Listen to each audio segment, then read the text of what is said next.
Welcome, world, to the Great Transition, where we explore what is going on in the 21st century through the lens of the authentic wisdom of Kabbalah. Hello, Asaf. I'm here in the Yes. States. Asaf, you are over there in the Middle East, in that Yeah. tiny pimple of a country called Israel, with some connection to the authentic wisdom of Kabbalah. Uh, Good to be back. Good to be back. Yeah. So we were hmm here. We were not here last week. You were dodging rockets, and then the week before Right. that we were here, Still and dodging then the week rockets, but less frequently. Yeah. and then the week before that you were away on a father-son trip with some friends, right? So Right. we have seems like Right. forever. Oh, and we also had a broadcast issue on the TGT channel. So it's been a while since we've been on the TGT channel. So hello everyone who is here on the TGT channel, the Great Transition channel, and hello everybody over at Kabbalah.info. I see already we have some friends from Hey Kevin in Spain, and Julie in Utah, and Yetzi in the Netherlands, and Shannon in Toronto, and Patricia. Okay, great. So we are looking at what is going on in the world through the lens of the wisdom of Kabbalah, and a lot is going on in the world. There is a lot to talk about today. Um, when we look at reality, when we start to study the structure of reality, we come across these things called time and space and motion, Hmm. and then we come across some endless, infinite reality, all the way at the top. And so, all the way, all the way, all the way. Before anything happened, there was just endless fulfillment, but nobody could feel it. And then, in order to put all this into motion to create a creature, there was all these processes. And in reality, what we learn is that there is only this endless light. For us, though, in order to feel anything, there needs to be these dimensions. There needs to be up and down. There needs to be right and left. There needs to be yesterday and tomorrow. There needs to be all of these things. But the process is always the same process. And this body of ours gets to live for maybe 100 years now with science. Maybe we'll even live more. But then this body goes away. But after this body goes away, that energy, imagine that inside of this body, there's some essence that's moving through time. And it just keeps clothing. And then that clothing, that body goes off. And then another one comes on. And then it goes off. But the energy inside is just moving through time. And when Asaf, we study about this, we talk about it all the time. But the story is coming to life again. This same thousands of year old story, this same kind of battle is taking place. It's moving humanity in a certain direction. Um, it's one thing to study about it and talk about it. And we Hmm. talked about the virus, and we talked about the pollution, and we talked about energy, and we talked about all these things. And then you, my friend, are sitting there, and we couldn't broadcast last week because you were under fire, under rocket fire. What is just what is that experience, and what is that experience as studying about it, talking about it all of the time, and then not only are you a teacher and someone who's in this wisdom for decades already, but now you have to grab your kid in the middle of the night and dodge rockets. What Yeah. is how did That's what is pretty that? much what it is. That's how is it like? Well, on one hand, like for everyone else who has to go through such an experience, it's scary and threatening, strange. Um, but with another perspective, like from a kabbalistic perspective, you go through an internal state as well, I would say. But yeah, I don't know. What do you want to So tell? you're so Tell me, what you're do you want to you're know? you're you're you're you're sitting there having dinner, Yeah. or you're already asleep, and then all of a hmm sudden a siren goes off. And does everyone sleep in the same room so it's easier to grab everyone? Where do you go? Yeah. Well, What do we. you tell your kids when Oh. you're, you know, Hmm. Yeah. Yeah. yeah. So Okay. first of all, There's just to take me back, are you eating dinner when the sirens go off? Are you sleeping when the sirens go off? can Are you going to happen. the bathroom? Yeah, all of the above. All of the above can happen at any time. Yeah. Basically, it's this is the situation. You know that your country is basically at war, and at any point of the day or the night, when there's a siren that goes off. Basically, we have seconds to go How many and seconds do you have? it depends where you live, but generally 30 seconds, maybe in if it's a better scenario than a minute, something like that. And then yeah, and then you need to grab your family and whoever's with you and go to take cover if you have cover, basically. The best cover is bomb shelter. Not everyone has a bomb shelter. I don't have a bomb shelter to go to. So I actually what we do in some situations like mine is you go to like a more internal kind of room or a stairwell.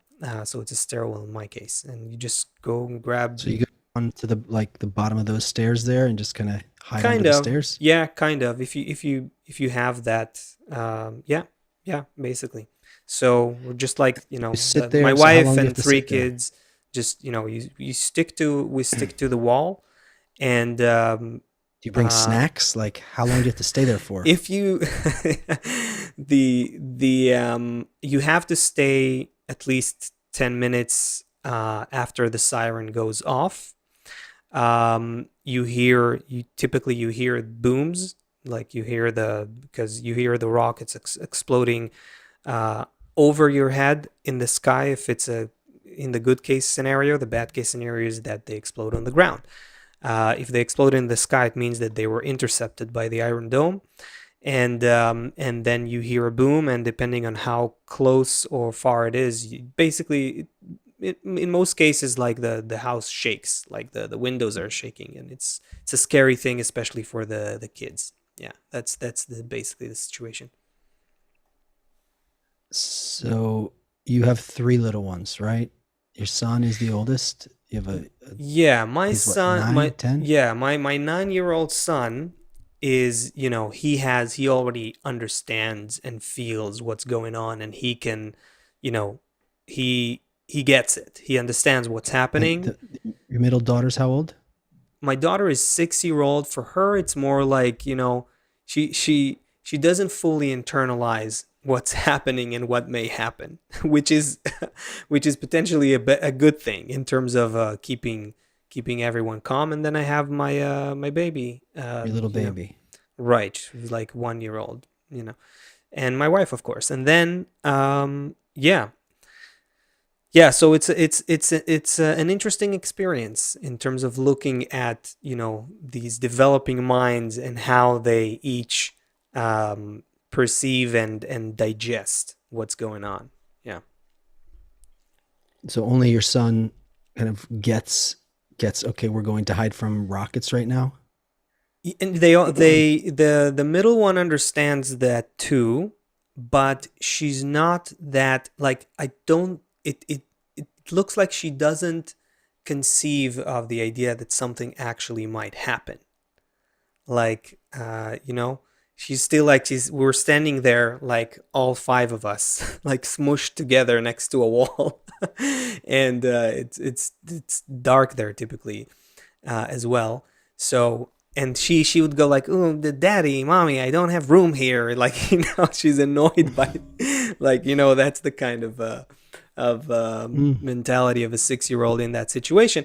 They all understand. We explain to them what's happening on a level and to an extent that they can digest and comprehend. But the 9 year old, like my 9 year old son, um, also, he's my son, so you have to take into account that he understands to a good enough extent, actually, what the wisdom of Kabbalah is, and Daddy is always talking about the need for human connection, and why why wars happen and what's the real uh, solution to them and all that. So there was a moment where actually maybe in the second siren or something like that in this round, he wait a minute. Now that I'm thinking about it, there was in a couple of years ago when there was another round of war and rockets and all that. He was too small to get what's happening, but he was there. So now he's not that small anymore, right? So he and given all that this stuff that he hears from me about why things happen and all of that, and so he goes in the second siren or something like that. There was a big boom, and everyone, like, the windows are shaking. It's scary. It's scary. Like, my wife's holding like the baby and close to her and everything.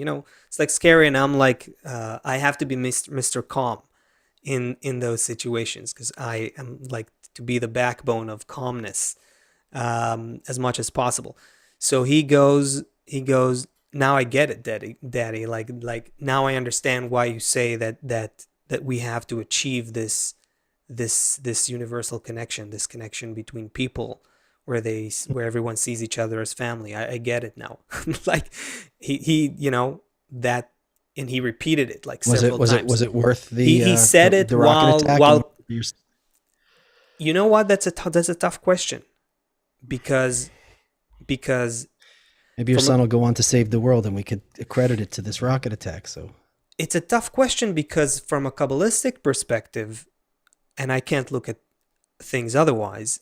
All of these things are happening for a reason. There's a natural process that's playing itself out here, and when you get that feedback from him, then yeah, to an extent, it's worth it. Is a hard way to phrase it, but you see evolution. Evolution is happening. But let's put it like this: if everyone like him would get an explanation and that kind of point of view that we're talking about in advance, and then experience some life-threatening situation to really internalize it, that's kind of part of evolution in a way. Okay, I won't go too deep unless you no, it's want me to. nice.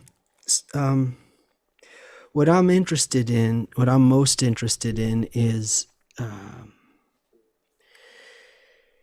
what you do with we're constantly talking about the unity of all mankind. We're Right, constantly talking about teaching the wisdom of connection. right. We're constantly talking about peace in the world. And you're in the middle of a war. Not only are Right. you in the middle of a war, but there's something this somehow even this wisdom of Kabbalah, which says that every person, yellow, red, white, black, the purpose of creation is on every person. It's made for all people.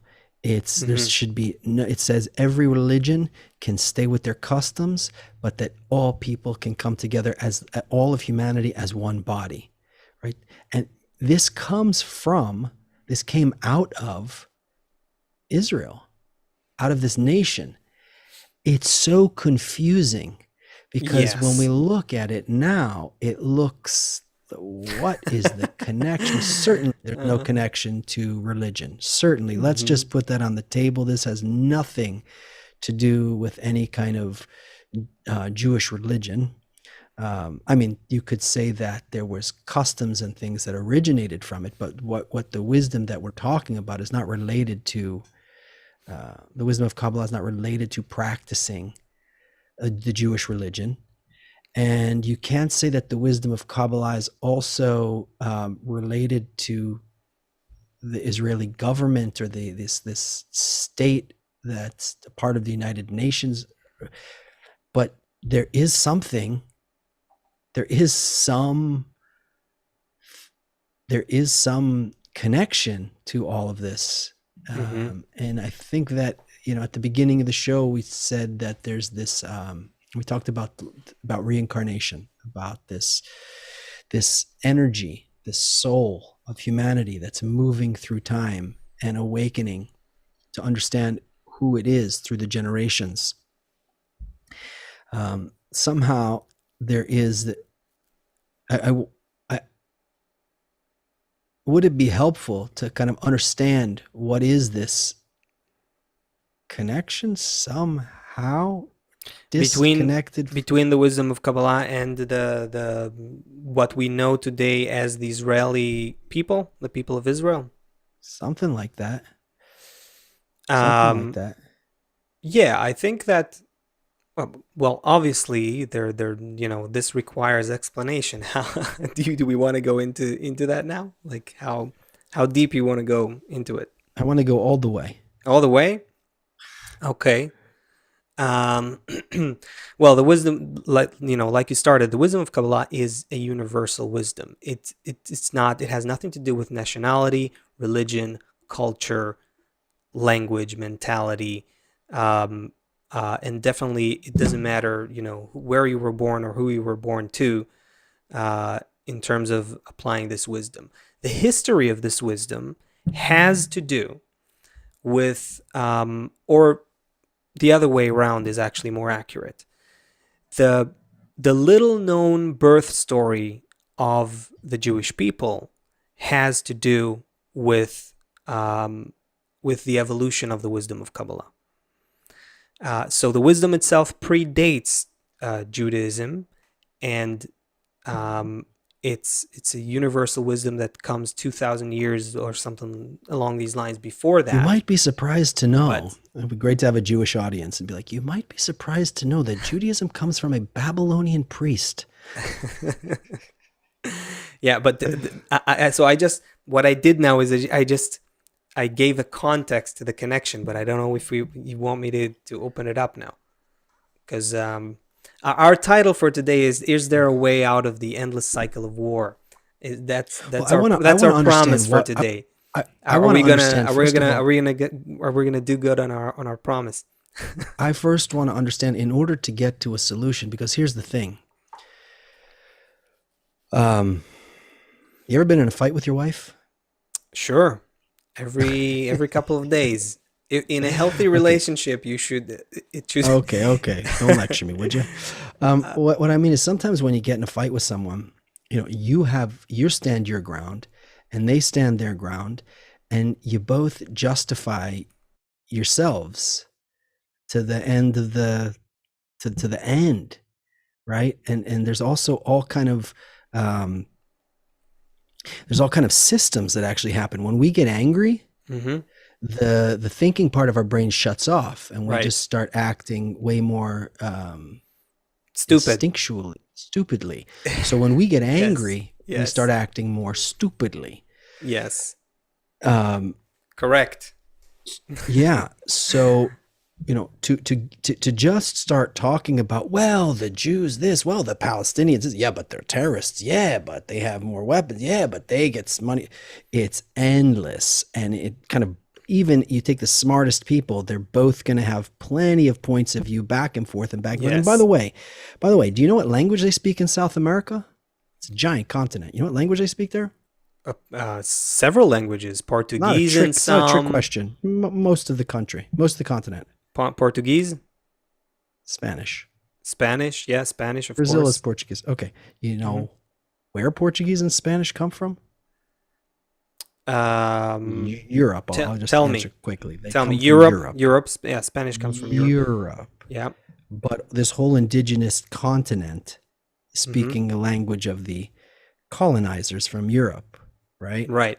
Oh yeah, this phenomenon you see in Morocco speaking French, and yeah. Mm-hmm. Okay, the country that I live in, the United States, this was also native lands. There was people here, right? Now we all speak English. Okay, so pretty much the whole world has been conquered by somebody else, and is speaking somebody else's language. So even the thing that's going on in it, well, who was here first? Were the Gazans here first? Were the Palestinians here first? Were the Israelis here first? Well, if you go back, the Turks were there. If you go back before that, the Romans were there. If you go back before these ones were there. If you go back before these ones there, you go back before that. It's everything belongs to the cows or the ants or the cockroaches or something. It's like the point is that okay, so give that land back to whoever was there first. First starting when? First starting 500 years ago? First starting 1,000 years ago?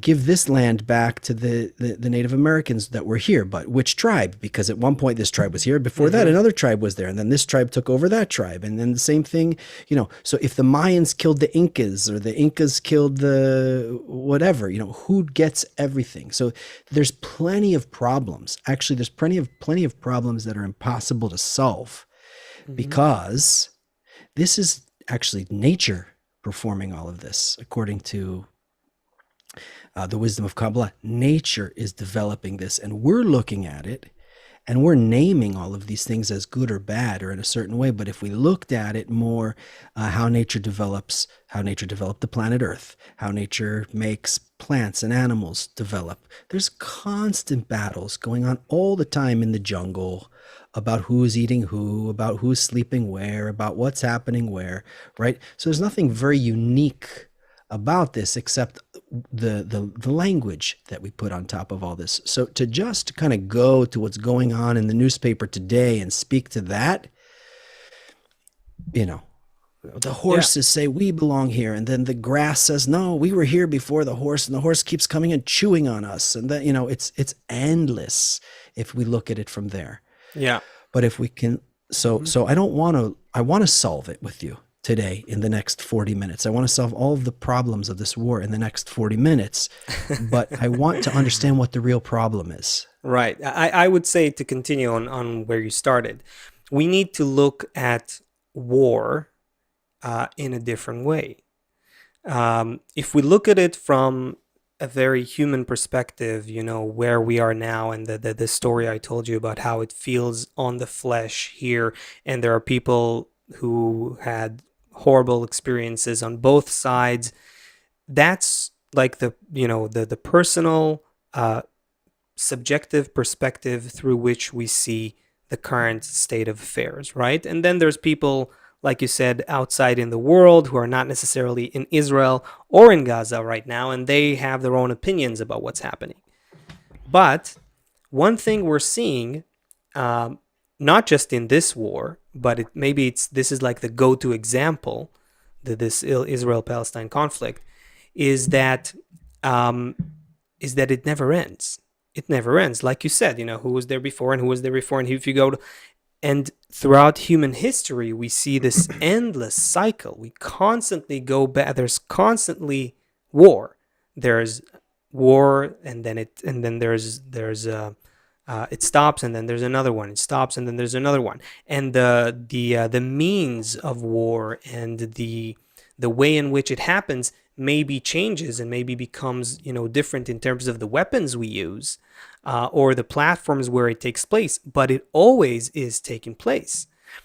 And if it's happening all the time, and it's an endless cycle, then maybe we need to look at this phenomenon in a different way. And if we go to nature, if we look at what's happening on the other levels of nature, on the still level of nature, the vegetative level of nature, the animal kingdom, war is everywhere.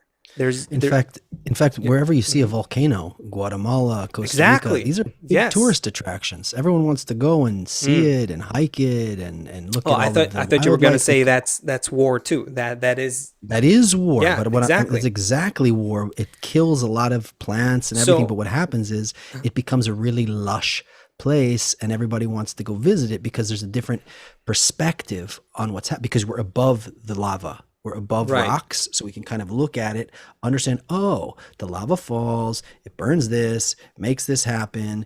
Then you get Hawaii and all these nice things. And so I'm above it, so I can understand that war. Right. We're in the war right now. We are the lava right now. It feels very uncomfortable. Yes. When we're in it, when we're outside of it, we can even see that there are some productive, you can say, evolutionary results coming from the act of war. Let's redefine war, shall we? No, don't push people's Okay. buttons a little bit and tell me actually just go for it without trying to apologize every five No, seconds. I I'm not saying don't you want are, but I'm to. saying no, it's a problem we have because we don't want to sound, you know, well, you're talking about the benefit of war. Oh, well, he thinks he should be. No, but we have No, to but get it out. we need to put it in a new context, is what I'm saying. Like when you uh, when you think about how planet Earth was created, and there's this beautiful quote from Kabbalist Bala Sulam also, who mentions it, how there were eons of terrible wars between the cooling force and the heating force, and how all these gases that were before the planet was actually made as a planet, how they were fighting between them, and each time the cooling force was winning, and then the heating force was winning, and more war and more, and then a different change, a different balance of forces, until there comes a point after billions of years of war between these forces. There comes a point where they achieve something called homeostasis, some situation where there's a crust that is made, and inside of it there's warmth, there's this hot lava inside, but there is this cool crust on the outside, and that enabled biological life on planet Earth. Without that horrible war, we wouldn't be alive at all. And then if you think about all of nature from this point where there's biological life, all of nature is this constant war or battle or conflict or clash between these two opposite forces, whether it's protons and electrons in the atom, or whether it's the cooling force and the heating force, male and female, and how they appear in different processes. It's in your biology. It's right there. When you're even your muscles work with these two opposite motions. Your blood vessels, they expand and they contract. Think about what happens when a baby is born. It's all of these labor pains that someone who's delivering a baby is feeling, that the mother to be is feeling. That is basically war that's happening inside her belly. When you go to the supermarket to choose something you want to get for yourself, there's a war between your thoughts. Should I get this or should I get that? And then one thought of at some point wins against some other thoughts, and you get the whatever it is you're getting typically. So there's if we look at it as a natural process, as a natural dynamic that's happening, then it's inevitable. Then war is inevitable. And what we see as humans in human society, us going to war with each other between nations and countries and people and so on, that too is part of nature. And that makes you think, it sounds even worse, because then it's like, oh, so if war is inevitable, then what can we do with it? Then, it's inevitable, and it's something nature needs to develop us. It's something that needs to happen for us to evolve. Well, that's Well, a that's a we're always crappy talking. plan. That's a bad Yeah, we're plan. Who designed this nature, right? we're always talking about peace. We're always talking about unity. Right. We're always talking about connection. Mm-hmm. And somehow I want to understand what this has to do with Israel also, if it's possible. Um, what what is interesting to me, we dealt with in the summer of 2020, we dealt with a lot of riots in the street here. Mm-hmm. Um, and now summer of 2021, well, we're not in summer yet, but there's starting to be riots, not riots, but protests and things in the street again. Mm. Um, I have a son who gets very angry when he's hungry. Yeah, you know anyone like that? Yeah, actually, I think my son Okay. has a similar. It's very natural though. I get angry if So I'm hungry. yeah, me too. So you know, so there's many times when I've been like fighting with him about Mm. something, and then I realized if I can just somehow, Feed him. and I can't, but I can't, right, but I can't be like, eat something, because he won't do what I say.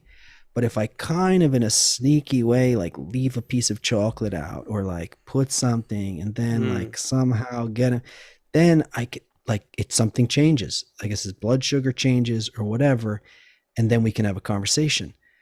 Same dude, same issue we're dealing with. But once he eats something, or like, you go out to dinner, this happens, sometimes I take my kids out with my mom, and my mom tells me what a bad dad I am because my kids are misbehaved or whatever. But then as soon as they eat, they calm down. It's like they're just hungry, they're Mm-hmm. restless, they've been running around all day. Yeah.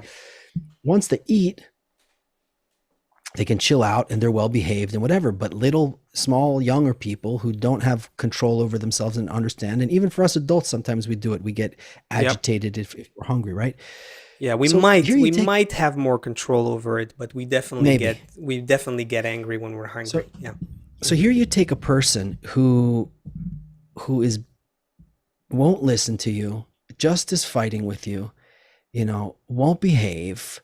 My mom's getting mad at me because of it. I'm annoyed because, and then as soon as they eat a sandwich or a piece of pizza or something, like the whole energy of everything changes. We're fighting before. Sit up in your seat. You're not, I'm going to take your phone away if you don't sit up. And then they eat, and then the energy changes. It has nothing to do with the mind. Mm-hmm. Nothing to do with the mind. You can threaten them. I'm going to take your phone away. I'm going to do this. You're Mm-hmm. going to go to bed. Just give them a piece of food and the energy changes, right? So Right. why am I saying that? I'm saying that because I'm not saying like, just throw chocolate around the Middle East, but there's a lot of problems that the solution is more of an emotional, it lies somewhere in our feelings and not somewhere in just the facts. There Mm-hmm. and so last summer we had these riots because people, I would say that it's like that kid who's hungry, they're like fed up, they've been home, they're agitated, and they don't have anything to satisfy this emptiness inside. And here's some outlet for it. And now this summer, again, you got people going out into the street again. Everyone needs to be provided with some kind of emotional nourishment, something to do with all of that emptiness. Um, and then it overrides the mind. It overrides the fact that I may have to make a concession to you because you get the house in the Middle East and I don't. Or it may override some other concession that I have to make, that you get to control part of this famous Middle Eastern city and I get to control maybe something else, or I get this, but all of these, the mind, who's right, who's wrong, who gets, why do I get? Most people are acting now like that hungry kid, like that kid who's we have a word for it here. It's called hangry. It's like when you're angry because you're hungry. Yeah, You know, I think some friends on the chat here just pulled it up as well. hangry. Yeah, hangry. Yeah, Yeah, yeah. yeah. Okay. Um, Mm-hmm. so I see Dustin ask, how do you define fair? Well, it's not fair. Here's the thing, Dustin. If you feel, if you love someone, like if you have kids or you have a friend or someone that you love, you really care about this person's important to you, you don't mind spending money for them. You don't mind spending more money than they're spending on you. If it's kids, you spend lots of money on them, if you love them. So what is fair? Fair changes depending on how I feel about you. If I hate you, and everything around me is making me hate you more and more and more, then there's nothing fair. I get everything, you get nothing, and that's it. But if all of a sudden, somehow, I start to see how you fit, how we fit together, how there's some, Asaf, you talked about war before. Well, Mm-hmm. if it's in everywhere in nature, Yeah. it's not going to go away. But where, you know, well, what are you as a Kabbalist in the middle of a war, hiding from rockets, sirens going off constantly? How are you, what are you like? Let's go get them. Let's go kill them all. Is that what you're imagining in your mind? No, actually, not. No, I am honestly always trying to see a deeper picture. Of course, that's just because, I'm not saying that every person here is like that at all. Of course not. But I can't help it. I see the world through, through a Kabbalistic prism. And what I see is that there are forces that are driving the natural forces that are driving this constant conflict. And as I said before, it's everywhere in nature. I see Debbie there got upset that I said that delivering babies like a war. I meant that there's always opposite forces. Now, and that's an important point for me to clarify, not just because of that example. There's always opposite forces that are delivering the next stage of evolution. It happens in the womb as well. There are two opposite forces. But by the way, Kabbalist Baal Salam talks about it as well. So in mankind, there's always two opposite forces, and sometimes they appear as war, as the physical violent act of war between with weapons and so on. Now, what I'm seeing is this clash of forces has to happen. It's the nature of evolution. It has to happen, but does it have to happen in this way? Do these forces have to manifest, have to take the shape of a physical, violent war between people, or we can experience that clash in a completely different way and avoid war on the face of the planet between countries, when militaries and so on, avoid war altogether. So, and there is a point there. There is something we need to do with our consciousness, with our hearts and minds, in order to go through the clash between the forces in an internal way, in order to avoid the external war. That's really what I'm thinking about these days. That's what I feel, that with every rocket that is coming here, or every airstrike that is happening in the other side, what I'm thinking about is we're all falling behind in terms of containing these forces and letting them evolve us in a conscious way, and that's why they erupt on the outside in an external way. I don't know if you wanted me to go in there. I have, but yeah. That's very nice. I have such a personality where something's just rubbed me so wrong, and I get so annoyed. I have one such person in my life that I get, that has an opinion. I really love this person, but their opinions are so different from mine. It's like so difficult to have conversations. I feel like there's nothing we can agree on. Mm-hmm. But we had Guy Itzchakov on our show before. He's like a PhD Right. in listening. Listening, yeah. I think right. Yeah. Listening. He did a Very talk. Cool. He did a talk, I think Sunday, that I heard for a group here. It was online, and he does listening workshops with, I don't know, big companies and all kind of things like that. They've done all kind of different studies.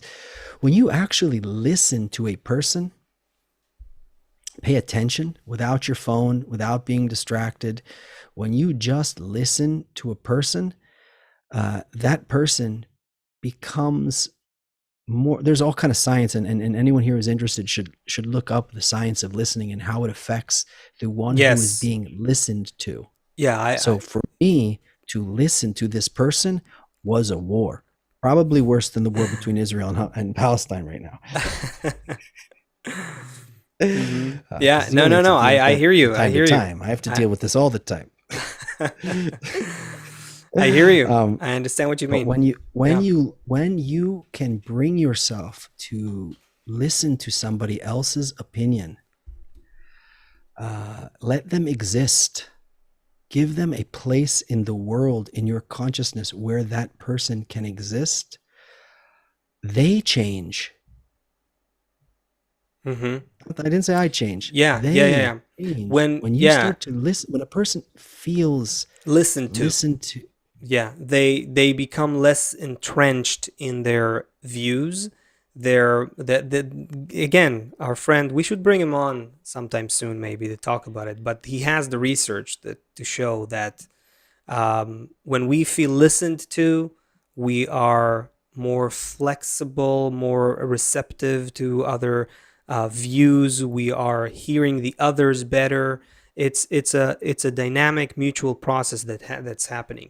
And if you think about that, and if you think about how much listening is missing in our society, that so the just makes old one, the sense. other Yeah. side of the spectrum is I hear something like what happened. There's so many examples. I don't even want to give one about one side or the other, but I hear enough. It basically, when you don't listen, it comes to clashes. It Mm-hmm. just, I don't have any room for anyone else, and I just want to punch him in the face as hard as possible, as soon as possible. So on one side, I don't listen, and I become, all of that energy builds up inside of me, and I just need to launch a rocket, punch them in the face, or get killed myself. But this needs to end in a clash. On the other side, somehow I perform this battle on my ego, whatever. I say no. I put a what's it called that you put on a horse? A rain? No, Yeah, I no. like take my ego and I just Yeah. like strap it up and put the blinders A on and just restrain, a stay here. restrainer, a Yeah, just you restrainer. will just Mhm. stay here for a minute and just listen. You're like, and you put the phone on mute and you're like biting your finger and you just listen, you know, and, and then it starts to soften. The whole thing changes. We That's part of it. That's part of it. We also have a role. This thing called Israel, not the religion, not the government. Um, what is this thing called Israel then? Let's try and Okay, so bring you that do into the want to go there. conversation. Oh, I, brittle. I, That's the word we were looking for. Thank you, Azriel. Yeah, that's the what's word you were brittle? looking for. What they put on the horse's mouth. Oh, bridle. Yeah, yeah, yeah. The thing, Brittle or bridle? Ah, no, brittle is bridle, is a verb, bridle, right? That says to be says something else. Anyway, bridle. That's the way to pronounce it. bridle. Yeah, yeah. Okay, but that is the word. Yeah. Um, the okay. So in the context of what we were talking about, the the people of Israel, the that original group that was later called people of Israel, were actually anything but Israelis. There was no such thing. They were not Jews. They were not Israelis. They were not. They were people from who gathered in ancient Mesopotamia, ancient Babylon, about 4,000 years ago. And they gathered, even though they were from many different clans and groups and tribes that existed back then. So think about that city of Babylon in ancient Mesopotamia there as sort of like the cradle of human civilization.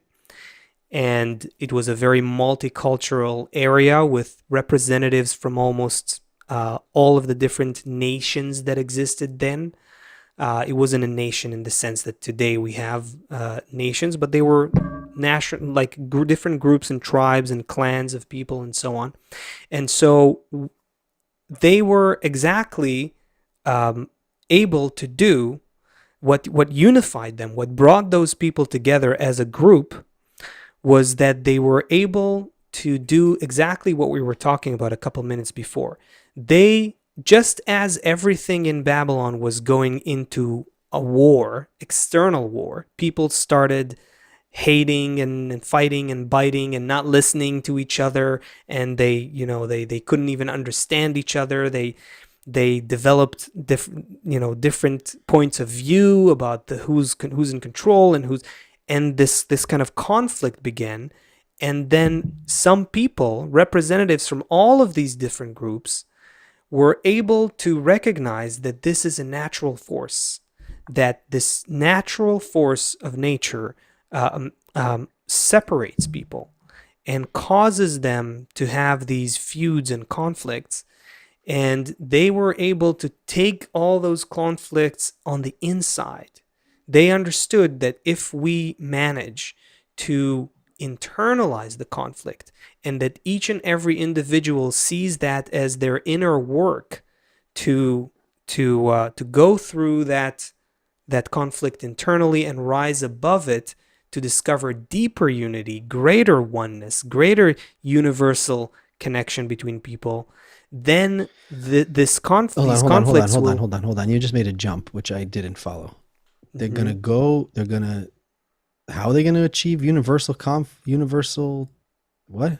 What happened? People started fighting together. People started fighting. They couldn't understand each other. They started hating each other. Yeah, that we can relate to. Okay, so one solution was to fight and to go find my own piece of land and run my own country with my own group. Okay, most people did that. They said, okay, let's fight with the other groups.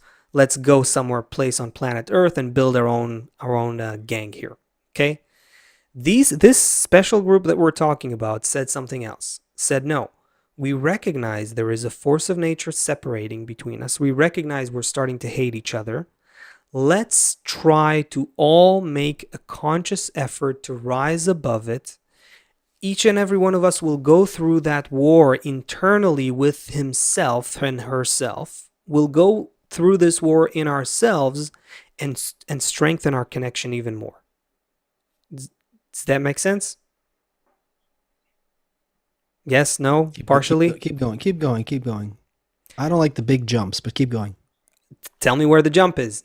No, just keep going. I want to see if it's going to smooth itself out.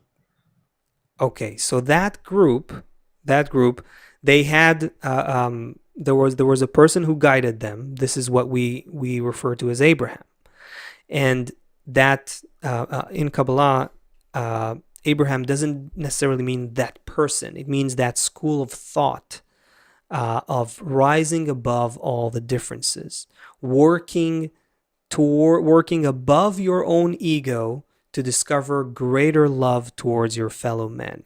So this is what I meant by you take the war inside. Each and every person agreed to be working with the other people to make these So it doesn't mean efforts. right now that I'm going to take the Gazans and the Israelis and you're making a jump now. And have them fight again. That's what's making it difficult right now, because you're making a jump right now to 4,000 years into the future, and that's going to be hard to bridge.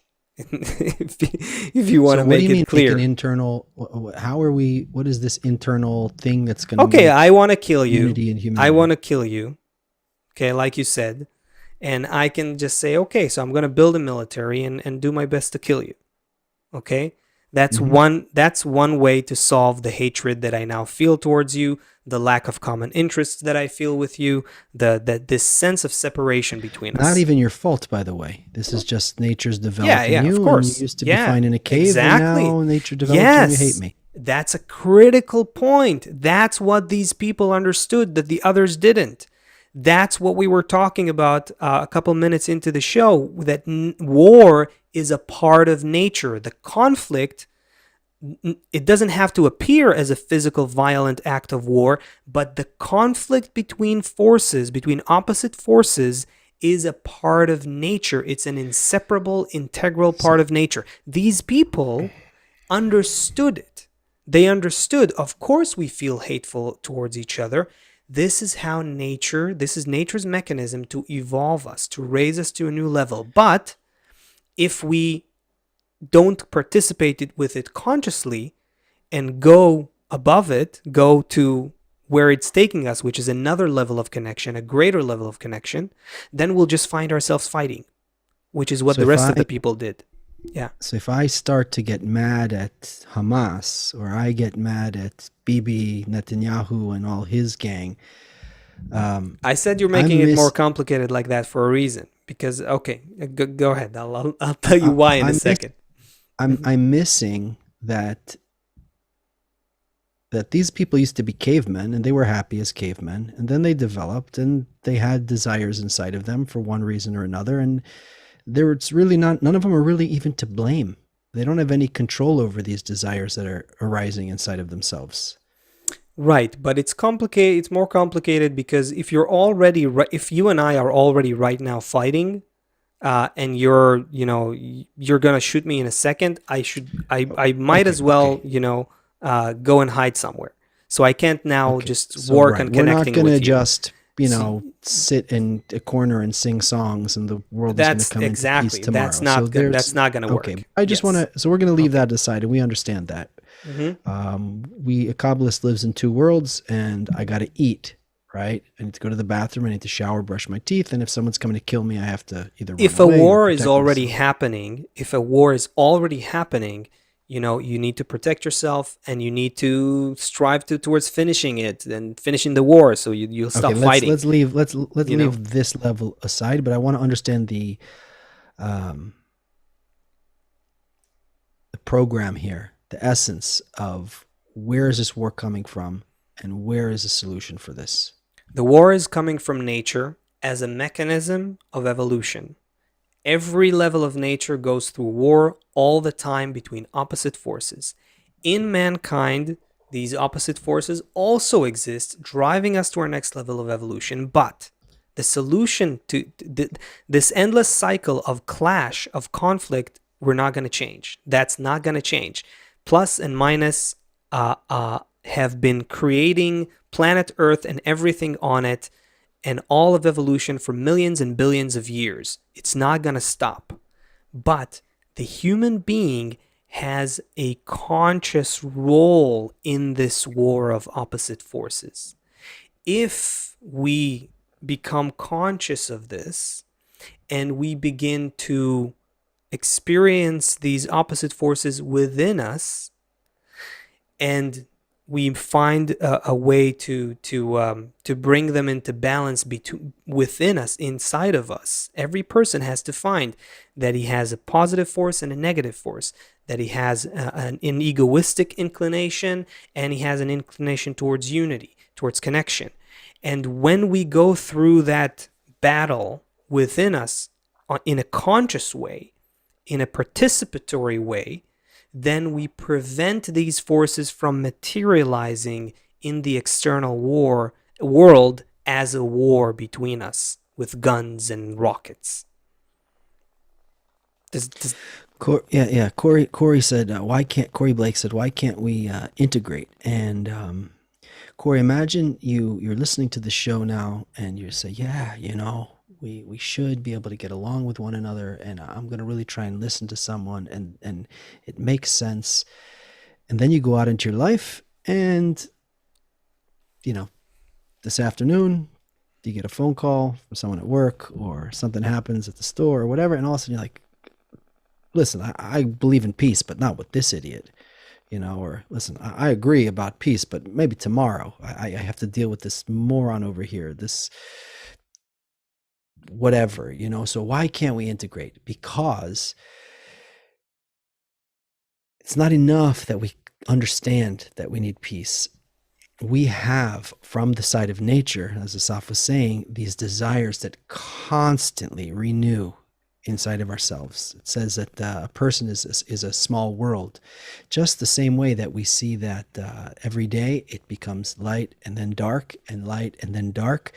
The same thing happens in us. These desires are constantly renewing in us. Now, whereas the kid gets hangry and has no control over it because he doesn't know, as an adult, if we can start to understand it a little better, then when it starts to happen, either we say to our loved ones, listen, I'm hangry, let's talk about the bills like after dinner, or we eat something, or we do something, because we start to understand how to work with the system. So why can't we integrate? First of all, the desires are constantly renewing inside of us. Whatever I had today, tomorrow, or the next day, I have new desires that are renewing. Why? Because nature's developing us to be greater, to be able to receive more light.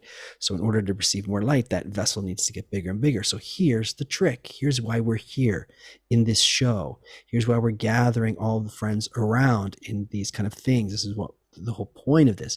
Because when you're surrounded with a lot of friends and everyone's supporting each other, then you get the air changes. It becomes way easier. Everyone helps each other. Each one helps his friend. And then even if I'm a little down, they all help me up. Or also, there's a different spirit that makes you forget your problems. If you're at a concert or at a big sports, stadium or something like that, you know what I'm talking about. You start to feel some spirit in the air, some energy in the air that's bigger than anyone. So now if we can generate and help each other, each one help each other, then this starts to take on, instead of having the riots like we had last summer and the protests that we're having now, or the rockets flying, but if all of a sudden, it doesn't matter how different we are, but if we start to have this kind of spirit that these people, the beginning of this nation of Israel had the same kind of spirit of people from all these different clans and all these different tribes, but have some, what would you call it, Asaf? What do they have that they can share together to build together? Maybe intention is the word. What we're would be looking the for. intention? Everyone here is we're gonna leave in 4 minutes, and we got people from all over the whole world here. Everyone's gonna go. What is the intention that we keep through all this, right? None of us is going to be firing rockets, and none of us is going to be able to speak to the head of Israel or the head of Hamas to tell them what to do. But what can we put into the network of field of thoughts? Yeah, exactly. I would say would have to add, everyone who's listening to this and hearing this, getting it, is conscious of what we're talking about. We need to focus on our aspiration to rise to a new level of unity, not just with each other, but with the very program of nature that pushes us to rise to a new level. There is an intention behind all this madness, behind all this craziness that we see in the world and right now in this area of the world. Behind all of this, there is a force of nature trying to lead us to evolve to a point where we can actually feel that we are one. We need to feel that. Like you said, when people are hungry, they're a different person. When they're fulfilled emotionally too, then they're a different person, a different consciousness. There is a sublime emotional fulfillment that will come from discovering our oneness. That's what we want all of humanity to discover. That's what we want to discover. And we can do that, we can begin to feel that if we make these conscious efforts on our own. Mancini asked, how do we internalize the conflicts? That's why in the wisdom of Kabbalah, we it's like preventive medicine. We deliberately, intentionally put ourselves in a group of people, and we work to connect with them and to discover our lack of connection with them in order to go through these conflicts on the inside and rise to a new level of consciousness, a new level of oneness. So that's what ultimately all of human society will have to do. It's just a question of time and suffering. And we want to shorten the time and the suffering that it takes. So when you just boil it down to a slogan, the intention is connection and oneness. But when you really go to the core of it, it's deep inner work that each of us has to do above our naturally growing ego. Look, man, I don't know if we managed to how well we did trying to present Solving all the the world's solution to problems in all an of the hour. world's, yeah, exactly, to all of the endless cycle of war. But if Each yeah, go ahead. each friend that's here is super super unique. Yeah, Each friend that's here is adding. We we don't see. There's quality and there's quantity, hmm and the ones there's the quantity is the masses in the street.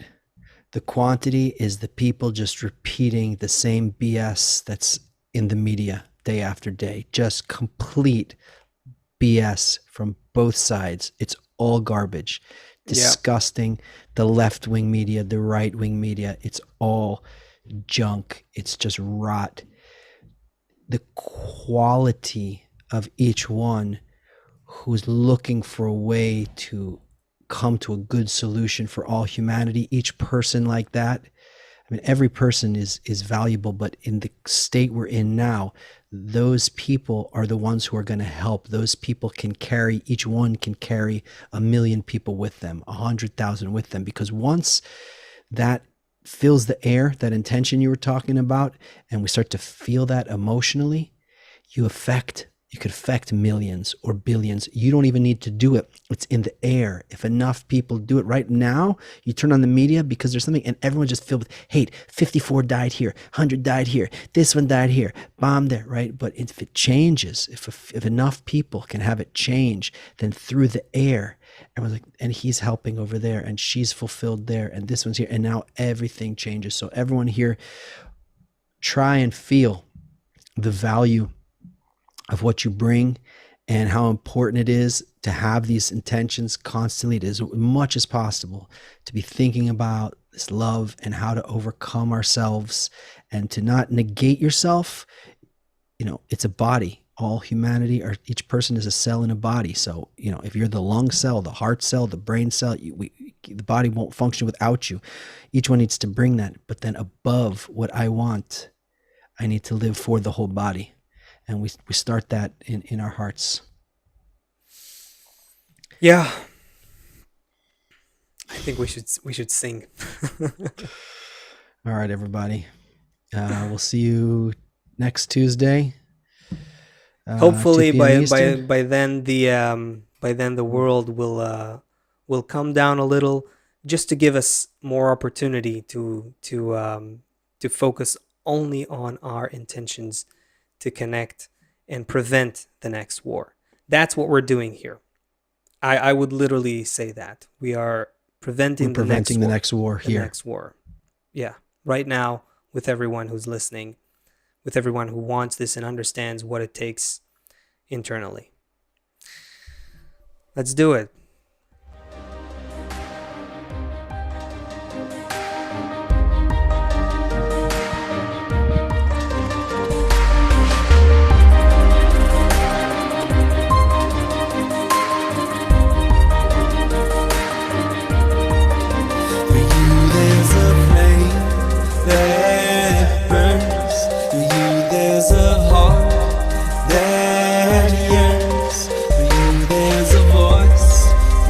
There's a song, for you there's a call.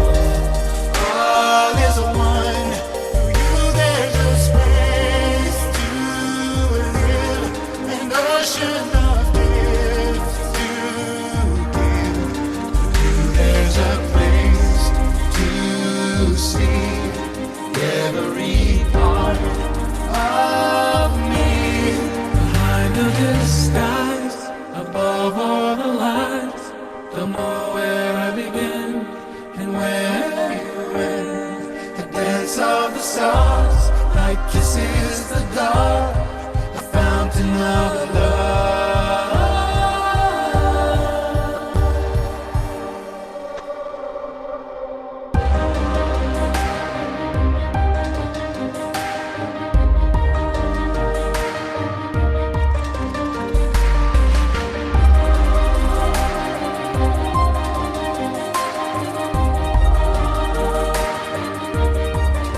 Behind the disguise above all the lies. Don't know